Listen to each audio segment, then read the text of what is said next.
The Vikings and 49ers are set for joint practice this week at TCO. Which players and matchups are we most excited to watch take place before their preseason matchup? It's all coming up next on Superior Sports Talk. KARE 11 sports anchor Reggie Wilson covers the Twin City sports scene nonstop.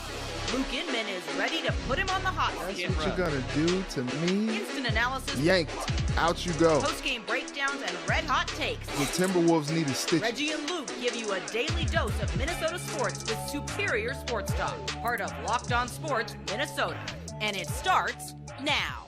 We're back in the lab. Reggie and Luke back at it. Another episode, Superior Sports Talk, presented by Locked On Sports Minnesota. That's KARE 11's very own Reggie Wilson with me, so life is good. Happy Tuesday, Reg. Big show lined up breaking down the Vikes and 49ers joint practice this week. Yeah, we got some visitors in town. Be on your best behavior, okay, Luke? Buddy system. I'm going to need you, Reg, this week. Things could get wild. Hey, remember to follow along on the Locked On Minnesota YouTube channel and hit the subscribe button there and on Twitter. Give us a follow at Locked On MIN. And remember, we're a podcast too, free and available on all platforms. Subscribe, drop us a 5-star review, take us everywhere on the go so you never miss any of the action. To football we go. 22 days, week 1 of the NFL season kicks off. Vikes are back at practice today in a rare private session that will not be open to the public. And then Wednesday and Thursday, the 49ers are in town when the two teams will have joint practices together before playing in their second preseason game Saturday at home at the bank. Reggie, these joint practices are always so fun. If I were to go to one training camp day as a fan, I would pick joint practice 10 out of 10 times. It's like a buy one, get one coupon. It's a chance to see two professional teams on the field at the same time and finally see these guys go against some new competition, some fresh blood, get a great measuring stick of where everyone's at as far as an install and like progression standpoint. And that's just as a fan. But even more so for the coaches, it's like gold as an evaluator for them to say, okay, I've seen Cam Dantzler have a really nice camp and hold his own versus JJ and Thielen, but now let's see him and what he does versus another skill set, another bag of tools, a new play style. Guys like Deebo Samuel and Brandon Ayuk coming into town.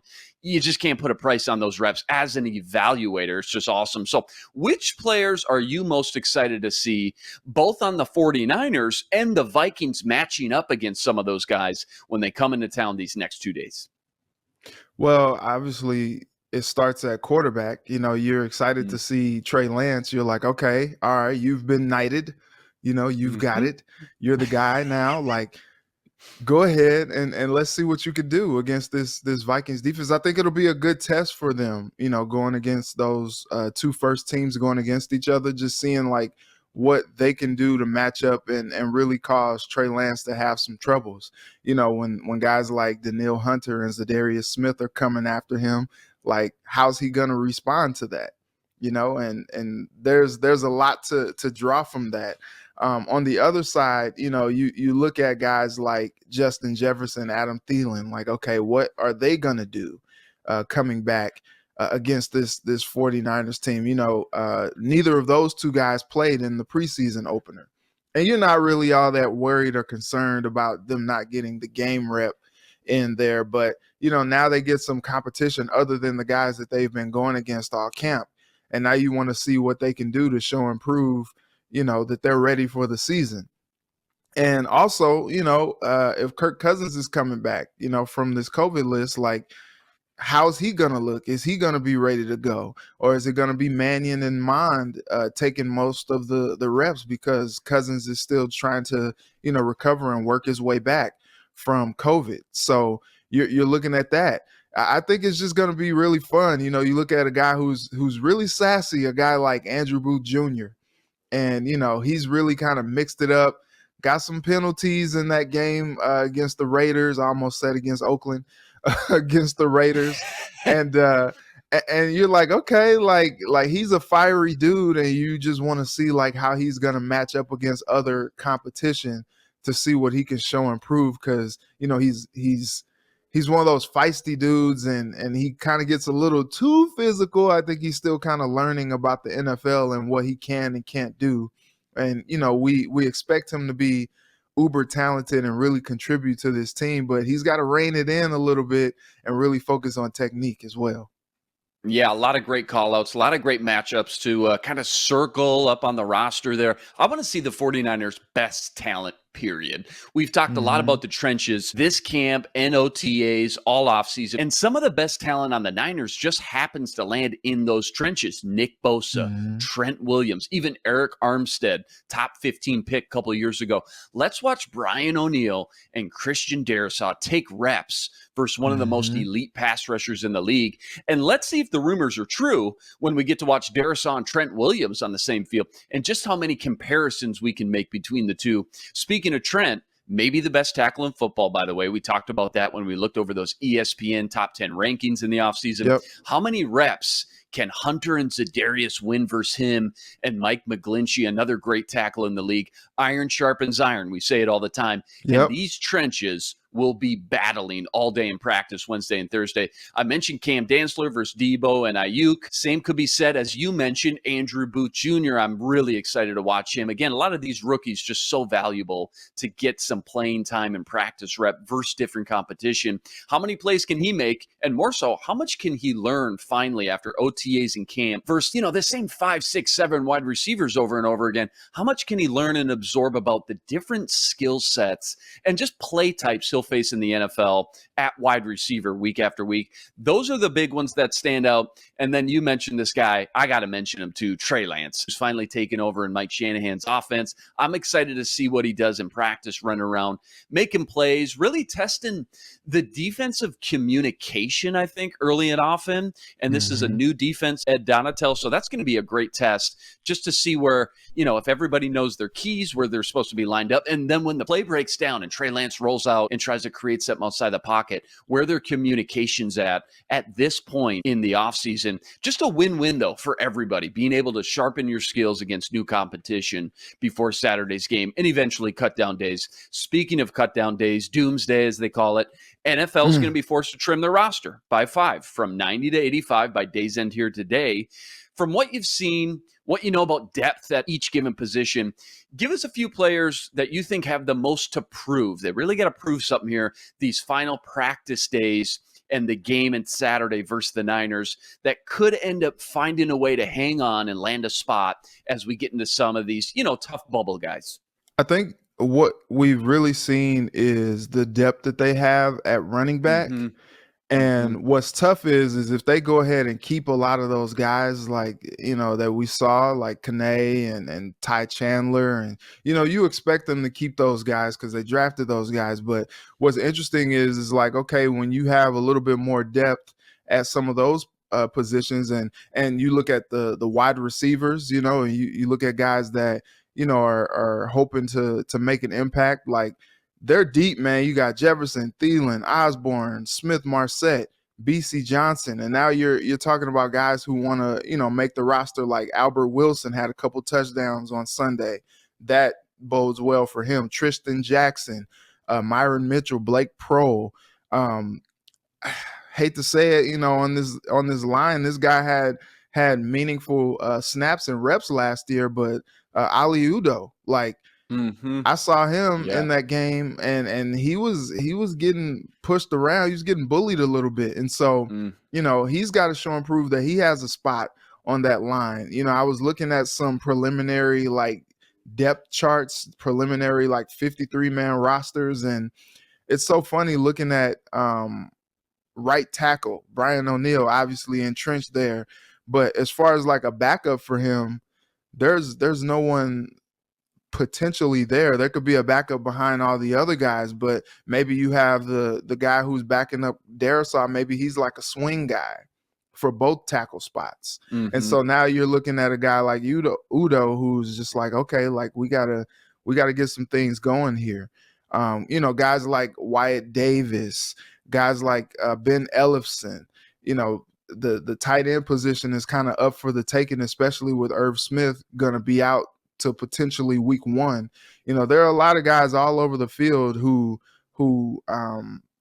need to kind of show and prove what they can do. And I didn't even mention anything on defense yet. You got Chaz Surratt, you got Blake Lynch, you got Luigi Villain, Chris Boyd, like those guys are trying to fight for spots on this roster, and they have something to prove, and they can do themselves a world of good by how they practice this week in those joint practices, and then turn that into game day play on the field on Saturday. Oli Udoh, project coming out of Elon. I think he was a 6th-round pick a few years ago. Massive size, pretty quick.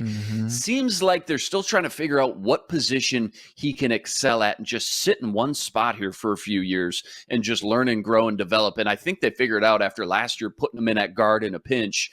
I think he led the league or was at least top 3, top 5 in the league in most penalties, that he is a tackle, and maybe having a backup swing tackle at right tackle or left tackle, being that guy like a Rashad Hill the Vikings had for the handful of years before him, would be a huge service to have behind those starters in Darrisaw and O'Neal. You mentioned Albert Wilson, scored 2 touchdowns. Guy scored the only 2 touchdowns on the Vikings.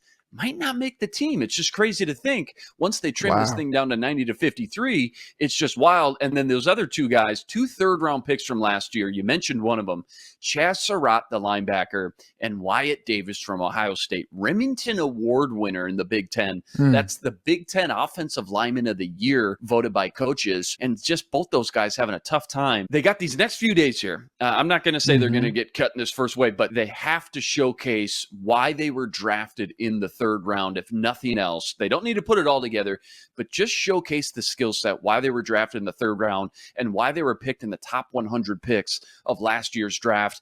And then, top of my head, just to name a few other ones, you look at a lot of those UDFAs, those are a lot of the first and foremost positions that end up getting kind of snipped pretty quickly. You got to look at the snap count from Sunday. It's a huge indicator inside the coach's head. And if you're already a young guy buried on the depth and you aren't getting a lot of playing time, things aren't looking great. Backup tight ends Nick Muse and Sean Byer played just 3 snaps each on Sunday. It's not a great sign if you're a bubble guy trying to make the team, but if you can have a strong performance these next few days against the Niners, new competition, there's certainly opportunities for both of them, knowing Irv's still out for the next few weeks at least, and the guys ahead of them really haven't done a ton to separate themselves from the pack. So I'll be watching that tight end position closely these next few days as well. Day off yesterday, practice resumes today. That will be closed to the public, and then they end camp with a bang. 2 joint practices Wednesday and Thursday before suiting up for game 2 of the preseason and the first game at the bank Saturday evening, kickoff 6 p.m. Central Standard Time. Who are you most excited about when it comes to the San Francisco 49ers coming into town for these joint practices? Go comment on the YouTube channel. Let us know what you think. 22 days until week 1 of the NFL season. Rest assured, Reggie and I got you covered every step of the way, every day, which you can now find, by the way, streaming on your Roku device. So be sure to look out for Locked On Sports Minnesota app there as well. Pretty cool. Reggie, we made it, man. We're on Roku. Let's do it. I love it. We did it. I love that we for did us. It. Mama, we made it. All right. To baseball we go. And go figure, just as we start digging the grave, writing the eulogy, we're about to call it quits on the Twins 2022 season. Everyone's had enough. Reggie, they show a sliver, just a glimmer of hope, a sliver of life. Winning versus the Royals last night, 4-2. Max Kepler finally busted out of that 0-for-25 slump. He goes 3-for-4 with an RBI. Joe Ryan, 5 1/3, allows just 2 earned runs.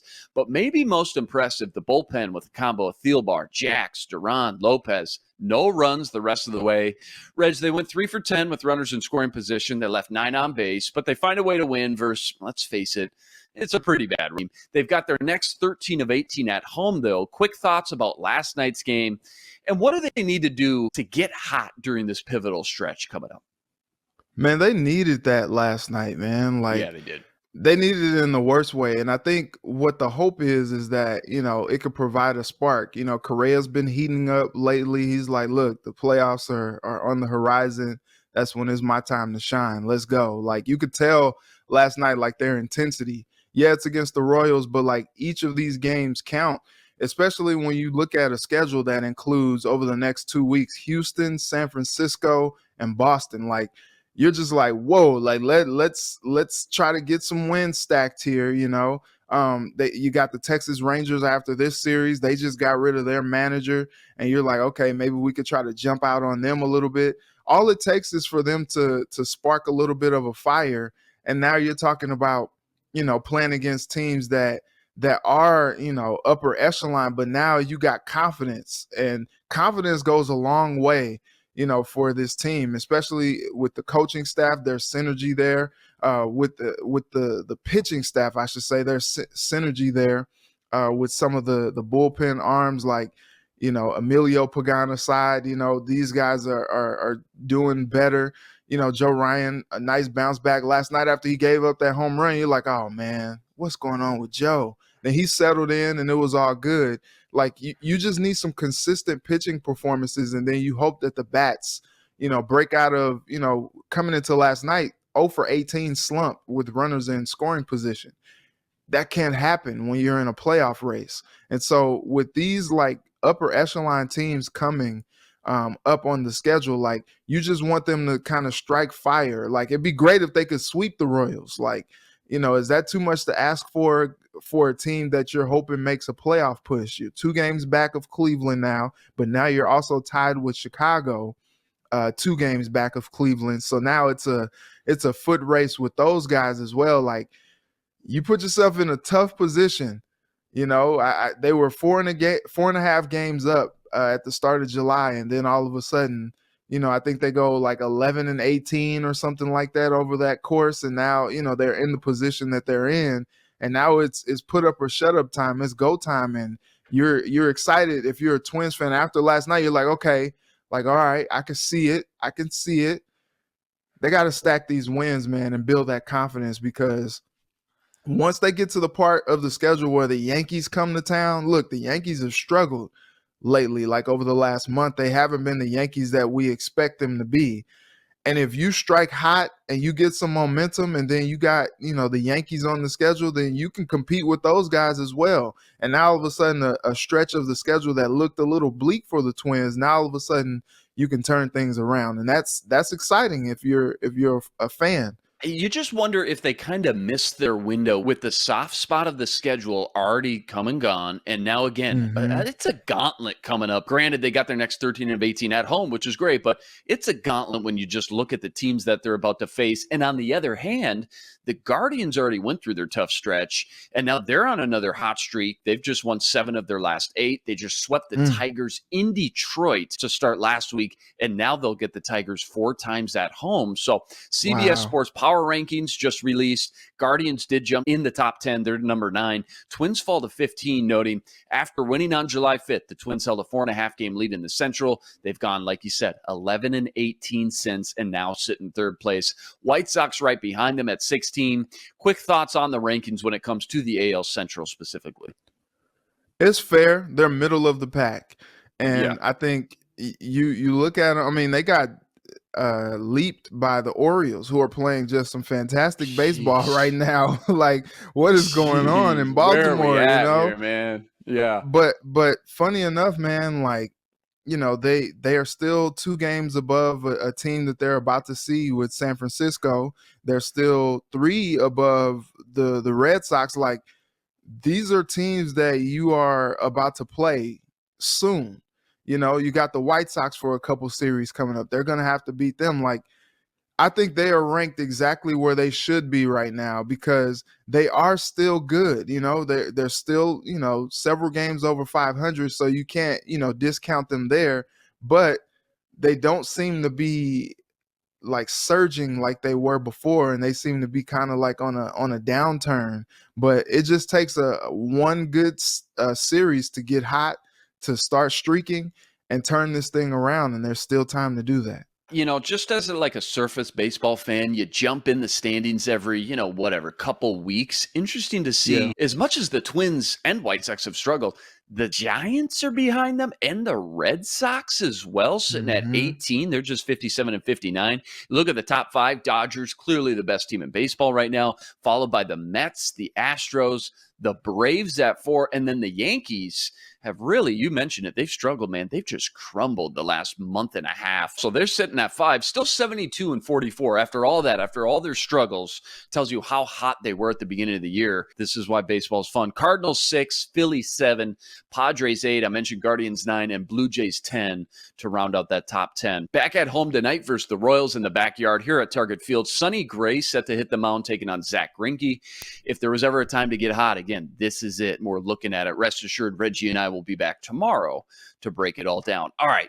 Time has come. Favorite segments here. Putting Reggie on the hot seat with What Does It Mean, covering all the latest hot topics in Minnesota sports. First up, I don't know if you caught this one. ESPN's latest article named one player from all 32 NFL teams that's due for a bounce-back season in 2022. For the Vikes, it was Za'Darius Smith, highlighted after missing all of last season with a back injury. When healthy, Smith was one of the most efficient pass rushers over the last few seasons, both with the Ravens and the Packers. And most importantly, he's looked healthy during training camp these last few weeks with a little spring in his step. So what does it mean for Smith and his fit in Ed Donatel's defense, and which other Viking could be in line for another maybe mini bounce back season as well? Yeah, Za'Darius Smith is very intriguing because when he's healthy, like, he's one of the best pass rushers in all of the league. And so, look, like you said, he looks spry. He looks like he's having fun out there. That's the good part. And usually when you're having fun, that means you're feeling good. You know, there's no ill health effects right there for him. And so I think that's exciting. If you're a Vikings fan, you're like, oh man, like, he's about to come out here and do this thing. And it was encouraging, last year after the injury that he was able to come back and play even just a little bit. So he's had some time to really kind of rehab the injury and really kind of recover from that. And you're hoping to see that he is going to just wreak havoc on opposing offenses this year. Another player, I mean, obviously, to me, like last Sunday, he wouldn't even do the interview with Ben Lieber without his guy on the other side. It's got to be Danielle Hunter as well. Like a guy like that, man, like just two athletic freaks on both sides coming after the, like, I would not want to be a quarterback, honestly. Like, Aaron Rodgers had to play with Za'Darius for the last several seasons, and I'm sure that made him feel really good about himself. And now actually going against them and having to see him on the first game of the season and then have to look on the other side and see Danielle Hunter rush as well, like, I'm already in an ice bath if I'm Aaron Rodgers. Like, it's about to be like scary hours in week one with those two guys rushing. And we know what both guys can do. Danielle Hunter's been here. He was on pace for a double-digit sack season last year before going out with the torn pec. And so, he seemed to have bounced back from that neck injury and was ready to really just wreck up the place. And now, coming back, he's hungry, he's motivated. He seems like he has a little bit of a chip on his shoulder, and not just on his shoulder about himself, but really about the whole, like, defensive front. He talked about how he feels like people may have forgotten what they can do.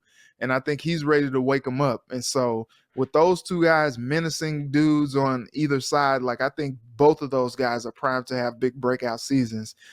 And yikes, man, yikes for opposing quarterbacks. Reggie's going to get me to run through a wall right now, get me jacked up.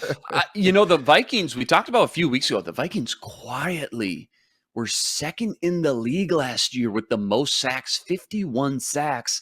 And now Everson Griffin's gone. Michael Pierce is gone. Even guys like Kenny Willekes is gone. I mean, that's another 18 sacks to go around. You look at Za'Darius and Hunter's best seasons. Both came in 2019 when they were both fully healthy. Both posted 90 PFF grades, which is outstanding.